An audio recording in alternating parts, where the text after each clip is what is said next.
സ്ത്രീധന പീഡനത്തെ തുടർന്ന് യുവതികൾ ആത്മഹത്യ ചെയ്യുന്ന വാർത്തകൾ കേൾക്കുമ്പോൾ നമ്മുടെ മനസ്സിൽ ആദ്യം എത്തുന്നത് കൊല്ലത്തെ വിസ്മയുടെ മുഖമാണല്ലേ. ആയുർവേദ മെഡിക്കൽ വിദ്യാർത്ഥിനിയായിരുന്ന ആ പെൺകുട്ടിക്ക് സ്ത്രീധനമായി കാറും പണവും സ്വർണവും ഒക്കെ നൽകിയാണ് വിവാഹം കഴിപ്പിച്ചയച്ചത്. എന്നിട്ടും അവൾ ഭർത്തൃ വീട്ടിൽ കൊടിയ പീഡനത്തിനിരയായി.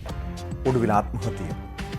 വിസ്മയ ജീവനൊടുക്കിയ കേസിൽ 1 വർഷത്തിനുള്ളിൽ തന്നെ ഭർത്താവ് കിരൺകുമാറിന് കോടതി 10 വർഷം തടവ് ശിക്ഷ വിധിച്ചപ്പോൾ കുടുംബത്തിന് നീതി കിട്ടിയെന്ന് നമ്മൾ കരുതി.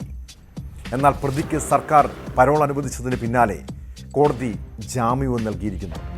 കിരൺകുമാറിൻ്റെ ശിക്ഷാവിധി മരവിപ്പിച്ചുകൊണ്ടാണ് സുപ്രീം കോടതി ജാമ്യം അനുവദിച്ചത്. പ്രതിയുടെ അപ്പീലിൽ ഹൈക്കോടതി വിധി വരുന്നതുവരെയാണ് ജാമ്യം.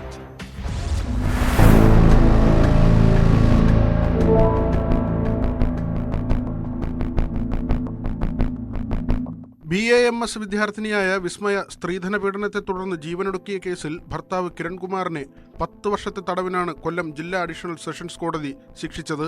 ഇതിനെതിരെ കിരൺകുമാർ ഹൈക്കോടതിയിൽ അപ്പീൽ നൽകിയിരുന്നു. ഈ അപ്പീലിൽ തീരുമാനമെടുക്കുന്നതുവരെ ശിക്ഷാവിധി മരവിപ്പിക്കണമെന്നാവശ്യപ്പെട്ടാണ് പ്രതി സുപ്രീം കോടതിയെ സമീപിച്ചത്. ഈ ആവശ്യം സുപ്രീം കോടതി അംഗീകരിക്കുകയായിരുന്നു. പ്രതിക്ക് കോടതി ജാമ്യവും അനുവദിച്ചു. മാധ്യമങ്ങളോട് സംസാരിക്കാനോ അഭിമുഖം നൽകാനോ പാടില്ല എന്നതടക്കമുള്ള കർശന ഉപാധികളോടെയാണ് ജാമ്യം. നേരത്തെ കേസിൽ കിരൺകുമാറിന് കോടതി പരോളും അനുവദിച്ചിരുന്നു. പ്രതിക്ക് ജാമ്യം ലഭിച്ചതോടെ മകൾക്ക് നീതി നിഷേധിക്കപ്പെടുമോ എന്ന ആശങ്കയിലാണ് വിസ്മയുടെ കുടുംബം.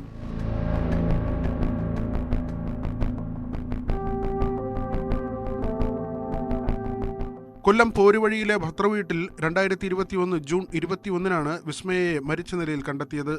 സ്ത്രീധനമായി നൽകിയ കാറിൽ തൃപ്തനല്ലാത്തതിനാലും വാഗ്ദാനം ചെയ്ത സ്വർണം ലഭിക്കാത്തതിനാലും ഭാര്യയെ ശാരീരികമായും മാനസികമായും പീഡിപ്പിച്ചുവെന്നാണ് കേസ്.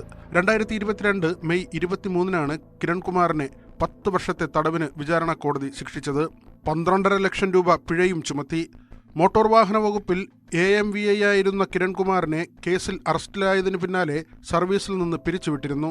ആത്മഹത്യാ പ്രേരണാ കുറ്റം നിലനിൽക്കില്ലെന്നും അതിനാൽ ശിക്ഷാവിധി മരവിപ്പിക്കണമെന്നും ആവശ്യപ്പെട്ടാണ് കിരൺകുമാർ ഹൈക്കോടതിയിൽ അപ്പീൽ നൽകിയത്.